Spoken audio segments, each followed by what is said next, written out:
సువేందు అధికారి.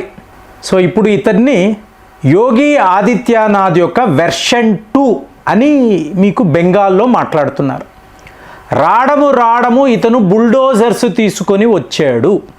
సో ఇది వెర్షన్ అండి. కానీ మీరు డీప్గా వెళ్ళారు అనుకోండి. ఇప్పుడు చూడండి, ఇతని యొక్క PA personal assistant Chandrakant Rath అంటారు. సో ఇతన్ని పాయింట్ బ్లాంక్లో తీవ్రవాదులు కాల్చి చంపారు. ఇప్పుడు ఇదేమైంది, పర్సనల్ వ్యవహారం అయిపోయింది. ఇది చేసిన వాళ్ళు ఎవరు అంటే టీఎంసీ ఫండింగ్ చేసిన జమాత్ ఇస్లామీ గ్రూప్. ఒక ఎలక్షన్ అండి, అక్కడ మీకు ఈ తీవ్రవాదులు అందరూ క్యాంపెయిన్ చేస్తున్నారు. వాళ్ళకి ఫండింగ్ టీఎంసీ వాళ్ళు ఇచ్చినట్టుగా వార్తలు. అలాంటప్పుడు ఇంత పెద్ద నేరం, ఒక హత్య, అది ఎవరు, చీఫ్ మినిస్టర్ కాబోతున్న వ్యక్తి యొక్క పర్సనల్ అసిస్టెంట్. ఖచ్చితంగా ఇది పర్సనల్గానే ఉంటుందండి. సో ఇప్పుడు మనము చూస్తున్నాం అనుకోండి, బంగ్లాదేశ్ సరిహద్దులు ఇప్పుడు ఈ వలసదారులు అలాగే మీకు చొరబాటుదారులు వీళ్ళని తరిమి వేస్తాము, ఇది కదండి. ఇప్పుడు పరిస్థితి ఏంటో చెప్పమంటారా, మీకు భారత్ నుంచి ఎవరూ కూడా బంగ్లాదేశ్ దాకా రాకూడదు, వాళ్ళను మేము ఆపివేస్తాము. అంటే జస్ట్ మీరు ఊహించండి, భారత్ నుంచి బంగ్లాదేశ్కి ఎవరైనా వలస వెళ్తారా? వెళ్ళాల్సిన అవసరం ఉంటుందా? ఏదో ఉద్యోగాలు అంటారు, లేదా చిన్నపాటి వ్యాపారం, అఫీషియల్గా వెళ్తారు, ప్రాపర్ పాస్పోర్ట్ ఉంటుంది, వీసా ఉంటుంది, ఏం వ్యాపారం చెయ్యాలి క్లియర్ కట్గా ప్లానింగ్ ఉంటుంది. ఎందుకంటే అక్కడ టెక్స్టైల్ ఇండస్ట్రీ చాలా పెద్దది కదా. సో మన వాళ్ళు వెళ్తారు అంతే తప్ప బతుకు తెరువు కోసరము భారత్ నుంచి బంగ్లాదేశ్ వలస వెళ్ళే వాళ్ళు ఎవరైనా ఉన్నారా? ఖచ్చితంగా బంగ్లాదేశ్ నుంచే భారత్లోకి వస్తారు. ఇప్పుడు వీళ్లను అంటే యోగి ఆదిత్యనాథ్ మోడల్, అలాగే మీకు హేమంత బిశ్వా శర్మ మోడల్, యూపీ అస్సాం సీఎంలు, వీళ్ళ పద్ధతిలోనే నా పాలన ఉంటుంది అంటే ఇప్పుడు అందరూ మాట్లాడేది ఏంటండి, యాంటీ ఇస్లామిక్ క్యాంపెయిన్ జరుగుతుంది. నిజంగా జరుగుతుందా? ఇప్పుడు మీరు యూపీ అండి, యూపీలో కొన్ని ప్రాంతాలను మీరు చూస్తారు, మసీదులు ఉంటాయి, అవునా, మసీదులు ఉంటాయి, ప్రార్థనలు చేసుకుంటారు.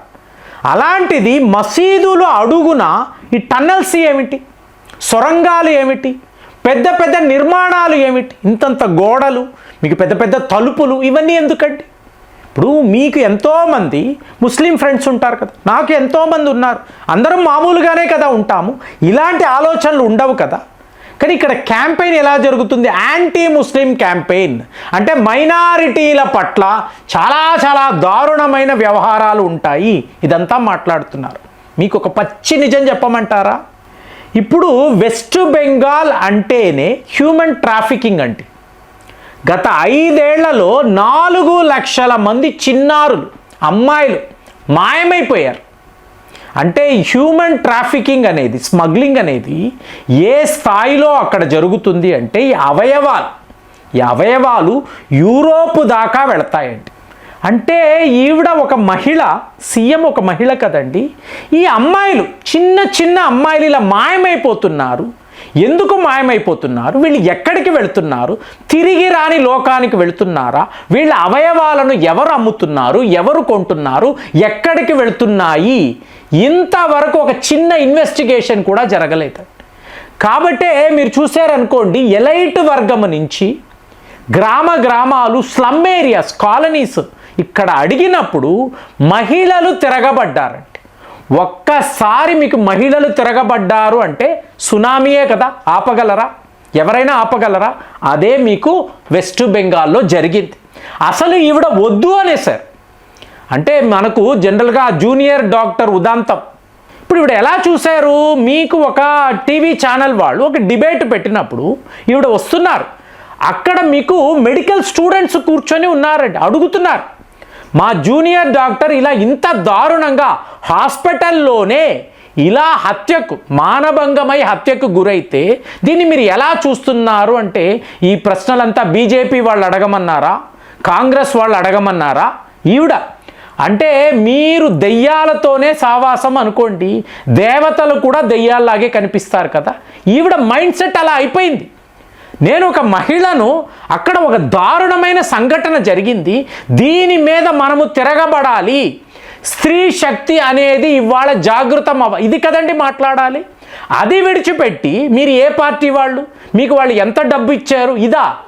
సో దాంతో మహిళలందరూ పూర్తి స్థాయిలో తిరగబడ్డారు. కాదు, ఈవిడ ఉంటే మహిళలకు సేఫ్టీ లేదు. ఎందుకంటే 5 ఏళ్లలో 4 లక్షలు అనేది టూ మచ్ కదండి. ఇప్పుడు దీనికి మీరు సరైన నిర్ణయం తీసుకోవాలి కదా. సో అలా లేదు. ఇప్పుడు తెలంగాణలో ఒక మహిళ పట్ల ఇలా జరిగింది కదండి. జరిగినప్పుడు పోలీసులు ఏం చేశారు? డైరెక్ట్ ఎన్కౌంటర్ని వేసి పడేశారు. దీనికి మళ్ళీ హ్యూమన్ రైట్స్ మెంబర్స్, ఇప్పుడు మీరు నేను హ్యూమన్ రైట్స్ మెంబర్స్ అనుకో, మనం ఏం చేస్తాం? ఎవరో చెప్తున్నాను మీ బాస్, మీరు వెళ్ళి ఆ పోలీసులను ప్రశ్నించాలంటే నేనైతే రాజీనామా చేస్తా. ఎందుకు అంటే ఆ తల్లిదండ్రులకు తెలుస్తుందండి ఆ బాధ. మీకు ఒక అమ్మాయి, చదువుకునే అమ్మాయో లేదా ఉద్యోగం చేసుకునే అమ్మాయిని ఇంతమంది ఇంత దారుణంగా మానభంగము చేసి ఆమెనైతే లిటరల్గా కాల్చేశారు కదండి. ఆ తల్లిదండ్రులను అడగండి. ఇప్పుడు ఈ జూనియర్ డాక్టర్ తల్లిదండ్రుల బాధ తెలిసిన వాళ్ళు ఎవరైనా ఇలా రియాక్ట్ అవుతారా? ఆవిడ అలాగే రియాక్ట్ అయింది. మమతా బెనర్జీ గారు దీన్ని పొలిటికల్గానే చూసింది. కాబట్టి ఇవాళ సువేందు అధికారి ఆయన ఏమంటున్నాడు? కల్కట్టాలో లేదా వెస్ట్ బెంగాల్లో ఒక మహిళకు ఇలా జరిగినా కూడా సాయంత్రానికి అక్కడ న్యాయము జరుగుతుంది. ఏ కోర్టులు ఏమీ లేదు. మీకు అక్కడ న్యాయస్థానానికి వెళ్ళడానికి ముందు న్యాయము జరుగుతుంది. దీన్నే వీళ్ళు యోగి ఆదిత్యనాథ్ వెర్షన్ 2 అంటున్నారు. ఇక్కడ వీళ్ళు అలాగే యాంటీ ఇస్లాం క్యాంపెయిన్ అని ఇలా మాట్లాడుతున్నారు. కాదండి, యాంటీ నేషనల్ ఎలిమెంట్స్ మీద చర్యలు. ఇప్పుడు యూపీలో అదే జరిగింది కదా, మీకు మహారాష్ట్రలో అదే, ఇప్పుడు కల్కట్టాలో కూడా. లేకపోతే సీఎం క్యాండిడేట్ యొక్క పిఏని ఇలా కార్లో కూర్చున్నప్పుడు ఎవరో ఇద్దరు బైకులో వచ్చి కాల్ చేసి వెళ్ళిపోవడం ఏంటండి? చూడండి, జామియత్ ఇస్లాం యొక్క ఆ నెట్వర్క్ ఎంత బలంగా ఉందంటే వాళ్ళు కల్కట్టాలో వెస్ట్ బెంగాల్లో ఎక్కడెక్కడో తిరుగుతున్నారు. సో ఇదంతా మమతా బెనర్జీ యొక్క పాపం అండి. నాదే రాజ్యము నాదే రాష్ట్రము అనే ధీమాతో ఈవిడ ఏం జరిగినా పట్టించుకోకుండా ఇవాళ ఇలా ప్రవర్తించారు. దానికి మహిళలు వేసిన శిక్ష. నేను మొత్తము వెస్ట్ బెంగాల్ ప్రజలని కూడా అనను, ఎందుకంటే మీరు క్లియర్గా మీరు కేసులు చూశారనుకోండి, అమ్మాయిలనే టార్గెట్ చేసి, ఇది మీరు వెస్ట్ బెంగాల్ అనొచ్చు, బంగ్లాదేశ్ అనొచ్చు, మొత్తానికి చిన్నారుల ప్రాణాలను వీళ్ళు ప్రమాదంలో పడేశారండి. కాబట్టే మహిళలు తిరగబడ్డారు. ఈవిడ వద్దునే వద్దు, మామూలుగా న్యాయము కోరుకుంటామా? న్యాయమే లేదు కదా. ఈవిడ తన మాఫియాతో తన గూండాలతో ఏం జరిగినా కూడా చూసి చూడన్నట్టుగా విడిచిపెట్టి ఇంకా ఫండింగ్ చేస్తున్నారు కదండి. ఈ తీవ్రవాదులకు వీళ్ళు ఫండింగ్ చేస్తున్నప్పుడు, అంటే ఒక రాష్ట్ర ప్రభుత్వమే తీవ్రవాదుల వైపు అంటే టెర్రర్ ఫండింగ్ చేస్తున్నప్పుడు ఏదో ఒక పాకిస్తాన్లోనో బంగ్లాదేశ్లో జరుగుతున్నట్టుగా ఈ వ్యవహారం ఉన్నప్పుడు ఇవాళ ఈ కొత్త సీఎం మీకు కంకణం కట్టుకొని ఉన్నాడండి. 1 ఇయర్ పడుతుంది ఫ్రెండ్స్. ఈ వైలెన్స్ ఇలాగే జరుగుతుంది, ఒక యుద్ధమే. ఎందుకంటే 15 ఏళ్ల పాటు వీళ్ళు ఇలా అలవాటు చేసేసారు.